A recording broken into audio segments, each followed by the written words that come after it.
Hello guys, welcome to a new video from the channel. This time we check how to fix Discord not opening on PC, so let's start.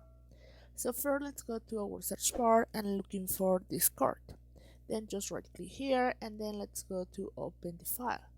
Here on open the file, let's go to this part and let's right click here and then let's go to properties.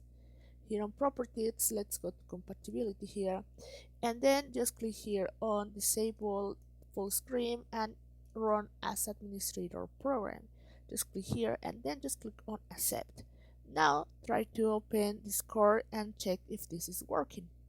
If this is not working, also I recommend you to delete or uninstall the program and try to install it. How you can install?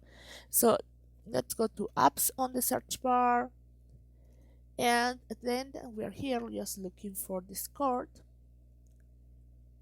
and then we find Discord, just delete it. Okay, here is Discord and you have to click on uninstall and then try to install again and try to open Discord. Sometimes it's a problem from software, so I try to do it.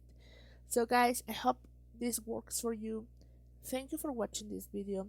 Remember to subscribe and give thumbs up to this video.